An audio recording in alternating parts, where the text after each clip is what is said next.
So have you ever had that feeling, that just crushing frustration where you know the English alphabet, right? You can read the words on the page. Oh, absolutely. But when you go to speak, it just sounds, I don't know, stiff. Or maybe just off. And you are definitely not alone in that. Yeah. That's the exact gap, that space between reading and speaking that we're diving into today. Our source for this, English Pronunciation Secrets, a handbook, really tackles this head-on. Yeah. Because if your first language is, say, very phonetic, like Sinhala is a good example, what you see is what you say, English. It just doesn't play by those rules. I think that's the perfect way to put it. English is deceptive. We think we can trust the letters, but half the time they're lying to us. That's the big secret, isn't it? Precisely. We have only 26 letters, but they're doing the work of almost double that number of sounds. I mean, just look at the letter U. Okay. You see it in PUT, put, where it makes that short ooh sound, but then the exact same letter is in CUT, cut, and suddenly it's an sound. Same letter, completely different action in the mouth. Totally different. So the big myth is that knowing A through Z is enough. It's not. It's a false start, in a way. So what's the real number? How many sounds are we actually dealing with here? The magic number is 44. English is built on 44 distinct sounds. Think of the 26 letters as the keys on a piano. Okay, I like that analogy. But the 44 sounds are the music you can actually make. We have to learn the music, not just the names of the keys. And to learn the music, to see these invisible sounds, we need that magic code you hear about, the IPA. The International Phonetic Alphabet, yes. That's our translator. Think of a word like enough, E-N-O-U-G-H. Which of those letters actually sounds like its name? None of them. None of them. But the IPA writes it out as emif, and that tells you everything. It says the first sound is a short I, the ab is an S sound, and the E at the end is really an F sound. So, okay. Our mission today is to stop looking at English and start listening to it, to uncover the sounds and the physical mechanics of how we make them. All right, let's start with those mechanics.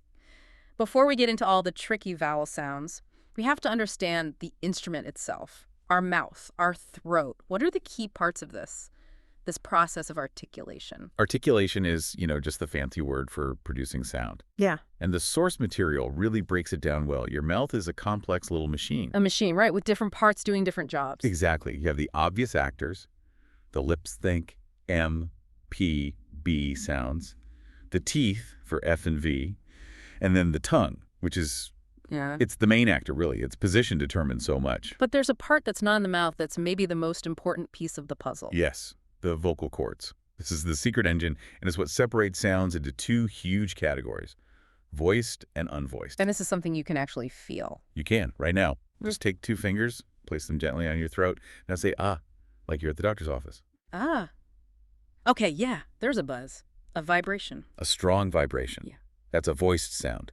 And a key rule here is that all vowel sounds are voiced. They always make that buzz. Okay, so what about an unvoiced sound? Keep your fingers there, and now make a snake sound. Sus. Sus. Whoa, it's gone. The vibration just stops. It stops completely. The air is moving, but the engine is off. And that tiny vibration is the only thing that separates so many pairs of sounds. If you go from that S sound to a Z sound, zus, it could be... The buzz is back. You just turn the engine on. That's it. And that has huge implications for being understood, right? I mean, if you get that wrong at the end of a word... It completely changes the meaning. The source gives a perfect example. Ice versus eyes. Ace versus eyes. The only difference is that buzz in your throat for the Z sound. Get it wrong, and you're talking about something frozen instead of the things you see with. It's all about mastering that physical switch. Speaking of physical actions, what about aspiration?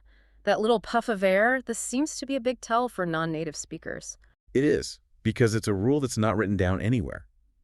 In English, when the consonants P, T, or K start a word, we expect a little explosion of air with them. A puff of air. And if your native language doesn't do that, you can have the perfect mouth position but still sound a little flat. Exactly. And you can test this with the paper test from the source. Right. Hold a small piece of tissue or paper a couple of inches from your mouth and say the word pen. If you say it with that little H sound attached, like fienne, the paper will flutter. It moves. I see it. But if you say it without that puff, the paper won't move an inch. Getting that little burst for P, T, and K at the beginning of words is just one of those small things that makes a huge difference. That's a great practical tip. Okay. One more consonant trap before we move on. The classic V versus W mix-up. How do you physically force your mouth to make the distinction? You have to focus on the mechanics. The W sound is all about the lips. They're rounded, pushed forward, almost like you're about to whistle. Okay, like in water, your teeth aren't involved. Not at all. But the V sound is what we call labiodental. Labio, lip, dental, teeth. Lip and teeth. Your upper teeth have to make contact with the inside of your bottom lip.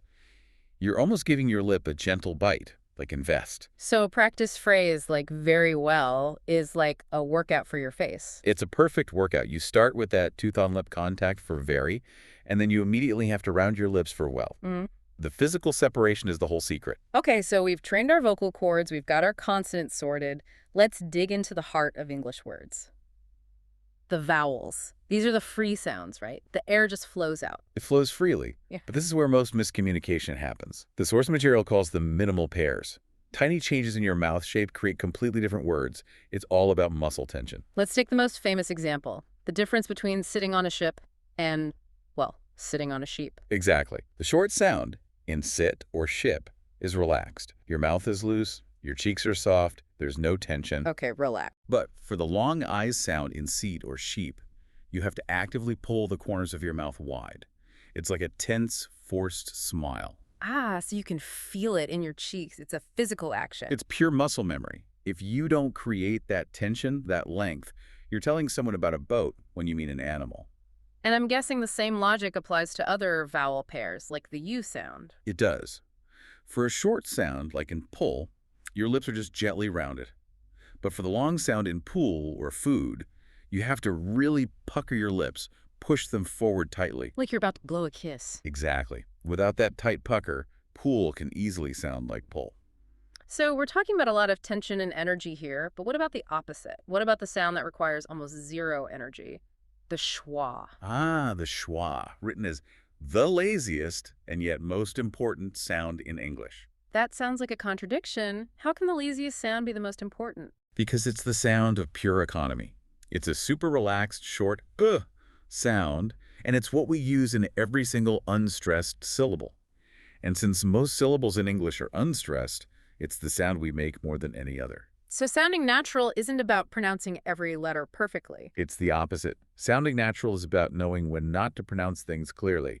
English is a stress-timed language. We put all our energy on one syllable and then we rush over the rest. Unlike other languages that give each syllable equal time, which can sound a bit robotic in English. Precisely. Take the word banana. It's spelled with 3 A's, but we only stress the middle one, ba and ina.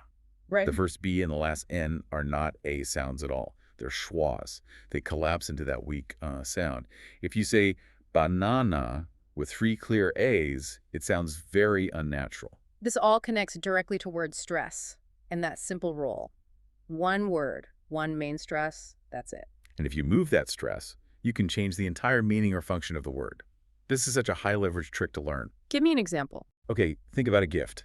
That's a PRE sent. Stress on the first syllable. It's a noun. Got it. PRE sent. But if you're going to give a speech, you pre-sent your ideas. The stress jumps to the second syllable, and now it's a verb. Wow. Same spelling, but the rhythm tells you if it's a thing or an action. That's so powerful. And that rhythm is always moving. The source uses the photograph family to show this. You start with PH photograph. Stress is on the first syllable. Yeah. Add a person, it becomes a photograde offer. Stress jumps to the middle. Right. Make it an adjective, and it's photographic. It jumps again. Mastering that bouncy, jumping rhythm is the key to sounding fluent. Okay, so let's move from single words into the flow of a real conversation. This is where I think a lot of learners get lost. You listen to native speakers, and it just sounds like a mashup of words. It's connected speech. We don't speak in neat, separate boxes. We link everything together for efficiency.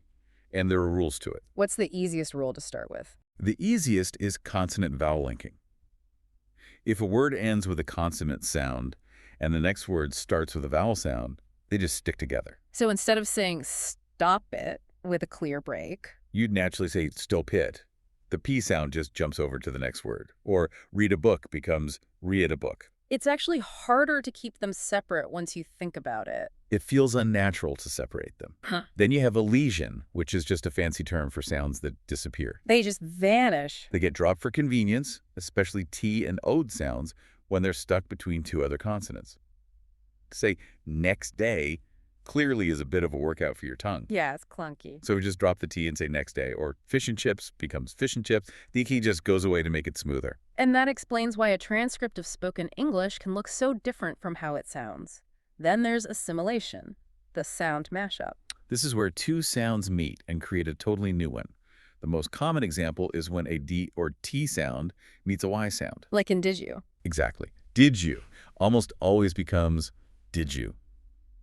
The D and the Y blend to make a J sound. It's just easier and faster to say. And don't It becomes don't you. The T and the Y blend to make a CH sound. Once you know these are predictable rules and not just sloppy speech, it all starts to make sense. So beyond the linking and mashing, there's the overall music, the melody of the sentence, intonation. Intonation is everything. It's the emotional layer. And in English, for most things, we use falling intonation. Our pitch goes down at the end. For statements like, I'm going to the store, it drops. Exactly. But here's the key rule. We also use it for why questions. Yeah. What, where, when, why. So if you ask, what is your name? Your voice should fall at the end. Because if your voice goes up, what is your name? It sounds like you're surprised or annoyed. It signals disbelief. Rising intonation is saved almost exclusively for one thing. Yes, no questions. Yes. The answer can be yes or no. Yep. Your voice goes up. Do you like tea? Are you finished? And what about for lists? There's a special pattern for that too, right? There is, and it's a critical signal for the listener. The pattern is up E, down A. This tells the listener the list is continuing, and then it's over. For example, I need to buy apples, oranges, and bananas. If you don't drop your voice on that last item, the other person will just stand there waiting for you to say what's next. we have covered so much ground here. From the 44 core sounds to the physical work of aspiration, the power of that lazy schwa, and the hidden rules of connected speech. So what's the one thing you want a listener to take away and practice daily? The source material is a huge proponent of the shadowing technique. Don't just listen and repeat. Find a short audio clip of a speaker you like. Okay. And try to speak along with them, but about 1 second behind them. You're literally chasing their voice. You copy their sounds, their rhythm, their intonation. It builds that deep muscle memory. I love that. Okay, so for our final thought, I think there's a big misconception that good pronunciation just means speaking fast. That's the biggest trap. Everyone wants to speak as fast as a native speaker, but that's the wrong goal entirely. So what's the right goal? It's not about velocity. It is 100% about clarity. Knowing these rules, knowing when to puff air for a P, when to make your mouth tense for a vowel, when to stress a syllable, all of that ensures your message is received exactly as you intended it. So the provocative thought we'll leave you with today is this. Stop trying to speak quickly. Just let that goal go. And instead, focus all your energy on clarity. Focus on where you're landing that primary stress in a word and on where you're letting all those other syllables just relax and collapse into the schwa. You won't sound fast, no, but you will sound authentic. You will sound clear. And when you finally prioritize clarity over speed, that's when real fluency begins.